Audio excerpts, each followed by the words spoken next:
Baguio City Police nagdagdag na ng mga magbabantay sa seguridad dahil sa dami ng mga bisita sa lungsod.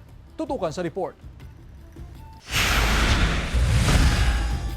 Kasabay ng paglamig ng temperatura sa Baguio City, inaasahan ng otoridad ang pagtriple sa bilang ng mga bisita ngayong holiday season. Kaya nagdagdag na rin ng pwersa ang Baguio City Police Office upang matiyak ang seguridad at kaayusan sa syudad. Ang Baguio City Police Office ay nasa heightened alert status na po. Ang dating 3 shift namin, naging 2 shifts na lang po. Para sa ganun, mas madami yung maide-deploy. Tututukan ng mahigit 1,000 BCPO personnel ang mga places of convergence sa Baguio, lalo na ang mga terminal, simbahan at pook pasyalan. Kamakailan lang ay nagsagawa rin ng inspeksyon sa mga bus terminal. Maghihigpit din daw ang BCPO sa pagpapatupad ng mga traffic ordinance at number coding scheme. So we will be strictly implementing yung coding natin, as well as yung mga ibang ordinances just like yung anti-road obstruction, yung speed limits. Payo naman nila sa mga motorista na walang sasadyain sa Central Business District, dumaan na lang sa itinalagang bakasyon lane upang hindi maabala sa traffic.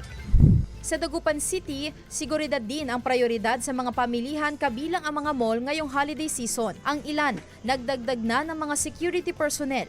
Kami din po ng mga officer, time to time din po yung pag-ikot natin sa lahat ng area para alam din po natin yung seguridad, binibigay na seguridad sa mga customers natin. Kasama si Daryl Peralta, Sandy Salvacio, One North, Central Luzon.